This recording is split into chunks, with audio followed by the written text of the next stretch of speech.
Bonjour, voici le tirage quotidien sur le mercredi 29 mars. Demain, la Lune en Cancer est en conjonction avec Mars et donc nourrit son trigone avec Saturne qui aura lieu jeudi. Mais la Lune, toujours en Cancer, est aussi sextile à la conjonction Vénus-Uranus en Taureau.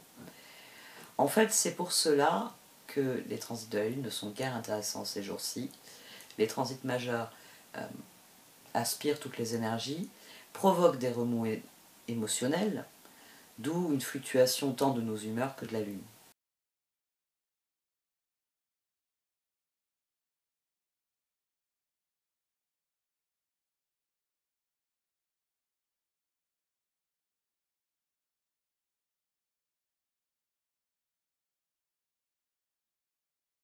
Électricité, coup de tonnerre, activation, vous êtes inconsciemment connecté avec cette incroyable puissance qui se trouve dans l'énergie des étoiles. Une transmission intergalactique d'un espace au-delà du temps, un message arrive, gardez vos yeux ouverts. Le voyage, vous vous envolez vers de nouveaux sommets, expérimentez, jouez, laissez à votre esprit la liberté d'explorer de nouvelles et excitantes opportunités qui pourraient changer votre vie. Suivez l'arc-en-ciel au-delà de l'horizon, Dieu vous attend. Disseur de lumière. Vous êtes une âme avancée qui a vécu de nombreuses incarnations, irradiant votre lumière par le biais de nombreux visages. Votre âme a beaucoup appris de ses vies passées, développant ses capacités et ses talents. Cette vie est le summum de tout en ce sens que vous réunissez les capacités de vos vies passées en une expression unifiée. Ça revient à rassembler les pouvoirs de 10 sœurs ou plus dans la vie présente. Préparez-vous à grandir et à briller, amis très chers. Prière aux 10 sœurs de lumière. Divine Kuan Yin, Om Namaha, j'appelle les 10 sœurs de lumière qui m'aiment inconditionnellement. J'appelle votre grâce, votre protection et votre assistance pour abandonner maintenant les schémas et les blessures du passé afin que la lumière de mon âme se manifeste davantage dans ma vie présente. Bénissez ce processus de votre compassion, de votre miséricorde et de votre grâce. Merci vénérée sœur, Om Mani Padme Hum. Le page de bâton nous a fait un clin d'œil, puisqu'il est ici, il était au dos de cette position, et ici il est devenu un chevalier de bâton. Le pape est sorti à 2 reprises. On a un tirage qui entrecroise beaucoup d'énergie. On va avoir une semaine qui va être très active. Là, on est encore sous le coup de la conjonction Mercure-Jupiter. La Lune fait des sextiles à Vénus et Uranus qui sont à 2 jours de leur conjonction exacte. Donc le transit est déjà là, il est déjà sur nous. Mars, trigone à Saturne. C'est une semaine qui est assez chargée. C'est une semaine où on peut redéfinir les choses. Mars, trigone à Saturne. C'est une semaine où on peut avoir envie tout simplement de faire la différence. Vénus en conjonction avec Uranus. Parce que il y a clairement l'envie de progresser, d'avancer.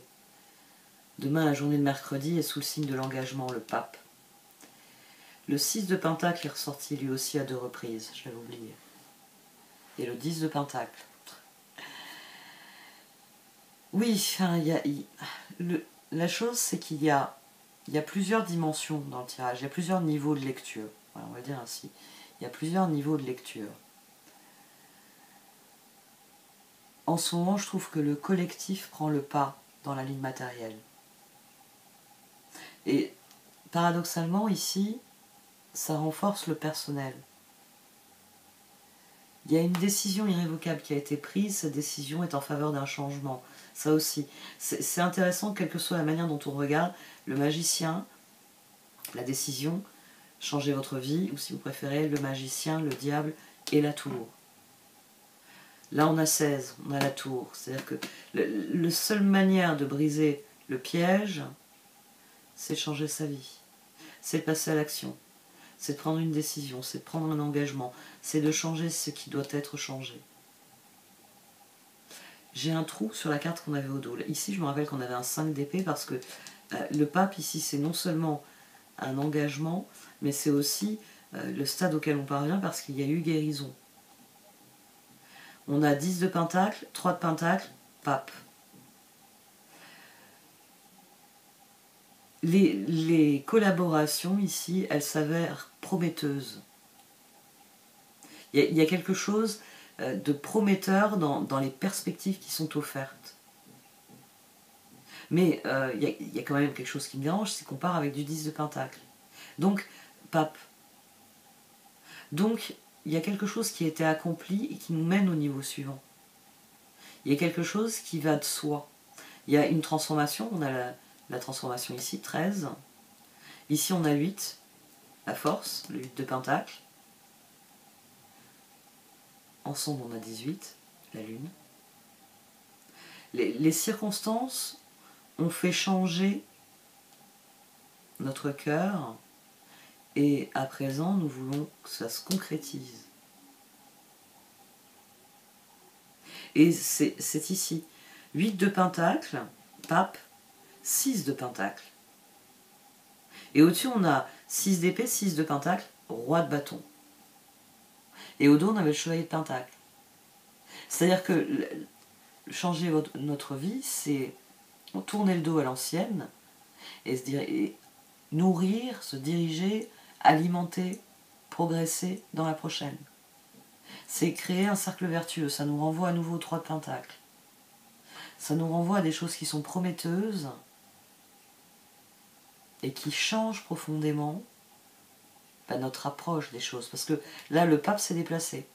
Il est plus sur le schéma de rupture, il est plus sur la guérison qui passe par l'entraide, la collaboration. Il s'intercale entre le 8 de pentacle et le 6 de pentacle. Et là, on a eu de nouveau le page de bâton qui est sorti ici. Parce que nous décidons de mettre notre énergie dans les choses qui comptent. Dans les choses... Non, c'est pas la bonne formulation. J'en reviens en termes de promesses. C'est un tirage de promesses ici. Les 10 sœurs de lumière, elles vous promettent que vous êtes capable. Le voyage, elle vous promet que c'est le voyage qui en vaut la peine. L'électricité vous promet que cet éclair de génie, qui est la conjonction peut-être surtout Mercure-Jupiter en bélier, n'a que des bonnes choses à vous offrir. Et ici, le cœur, il prend acte de ça. C'est changer votre vie, 6 de pentacle. C'est tourner le dos au 10 de pentacle et lui préférer quelque chose qui s'échange, qui évolue, qui progresse. 10 de pentacle, vous recevez quelque chose de matériel. Et vous pouvez décider de ce que vous allez faire de ce matériel.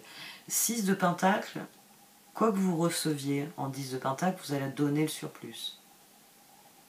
C'est une vibration qui est inférieure, c'est vrai, 6, 10, mais c'est la vibration qui nourrit tout le reste.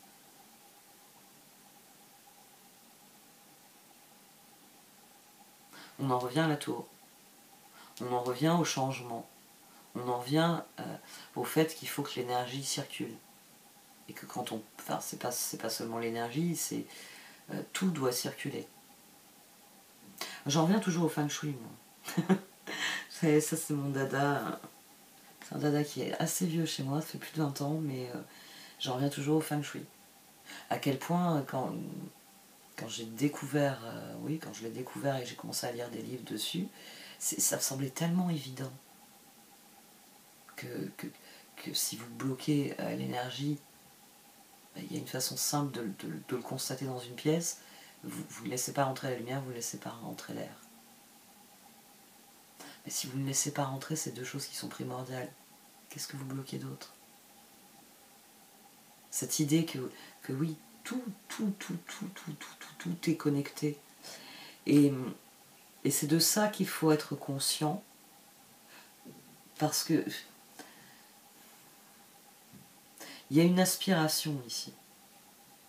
Il y a un désir de voir des rêves se concrétiser, des attentes se concrétiser.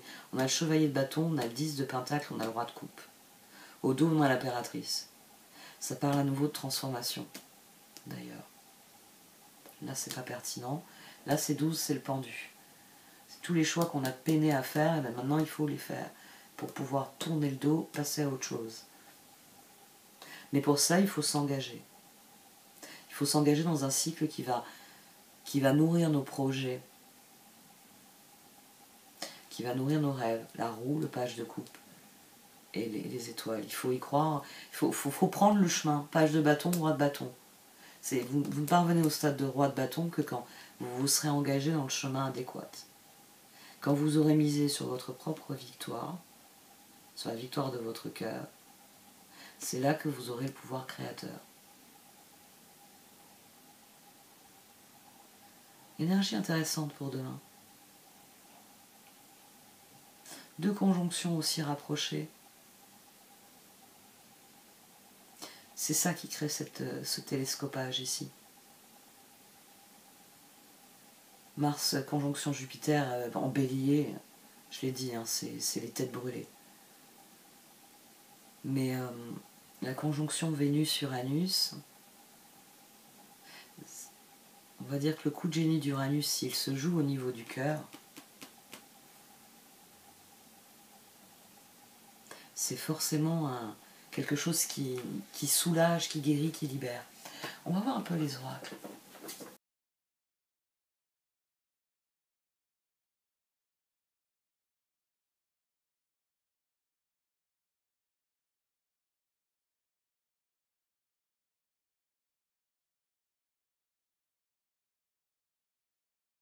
Alors, les cartes, elles persistent et elles signent.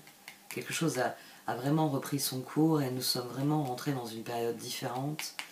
Mais elles insistent surtout sur le fait que nous devons tirer parti de chaque occasion pour progresser, pour faire avancer les choses. Il s'agit de renouer avec une part de nous-mêmes. Il s'agit vraiment de renouer avec la part de nous-mêmes. Ceux qui ont un dernier mot ici, c'est le page de coupe et le page de bâton. Les autres ne sont que des moyens. Le page de coupe et le page de bâton, le dernier mot ici. Roue étoile. Je libère ma créativité parce que chevalier bâton, 10 de pentacle, roi de coupe. Le page devient un chevalier, le page devient un roi. Ce qui fait la différence, c'est la créativité. C'est la foi que je mets dans les choses, c'est l'énergie que je crée moi-même. Elle est ici d'ailleurs. À partir du moment où on comprend qu'on est créateur de son bonheur, on trouve la paix. C'est là on a un cercle vertueux. C'est-à-dire je sais que c'est mes actions qui vont créer ma réalité, qui vont donc créer mon quotidien, qui vont donc créer mon bonheur. Et une fois que je le sais cela, eh bien, il est important désormais d'être en paix avec mes actions, pour être en paix avec ce que je vis, avec ce que je suis. Ici, on a compris et on enclenche le cercle vertueux. Et parfois, on prend des décisions qui ne nous rendent pas forcément heureux, mais on est en paix avec ces décisions parce que, sur le long terme, le plus important est, j'ai envie de dire, à préserver, oui. En tout cas, c'est ce qu'on s'efforce de faire. Le plus important est souvent la clé, finalement. Il s'agit de décider ce qui nous rend service, ce qui nous sert sur le long terme. Il s'agit de s'investir dans des projets. On parle de 10 de pentacle, on parle de choses qui se concrétisent de manière optimale. Et c'est là qu'il faut être attentif à nos choix. Parce qu'une fois qu'on sait, on sait un certain nombre de choses qu'on a admis, qu'on les a intégrées dans notre schéma de réflexion et de mise en application, si je puis dire. J'attire ce à quoi je dédie mon attention. À partir du moment où on fait un mantra, bon ben forcément, c'est là qu'on vient dans la pleine conscience. C'est là qu'on est réellement présent. Est-ce que tel choix est pertinent sur le long terme? Les alliances sont en train de changer. Bon, ça a été très perceptible au niveau collectif ces derniers, j'ai presque envie de dire ces dernières années, ces derniers mois. Mais sur le plan individuel, il peut y avoir des grosses surprises finalement. Parce que quand on commence à se poser des questions sur soi, c'est souvent là qu'on réalise à quel point on a changé, on a évolué. Et en se repositionnant soi, on va se rendre compte que tel ou tel n'est plus pertinent, tel ou tel choix, telle ou telle personne, telle ou telle relation, telle ou telle dynamique, situation n'est plus pertinent, et on va aller chercher des choses qui sont plus alignées avec ce qu'on est devenu. Donc il va y avoir beaucoup de changements dans ce domaine-là, dans le domaine des relations. C'est pour ça que c'est important de faire le choix, on va dire, le plus constructif, le plus heureux. Bon, j'arrête là. Merci de m'avoir écouté. Vous pouvez liker, commenter ou partager cette vidéo. Au revoir.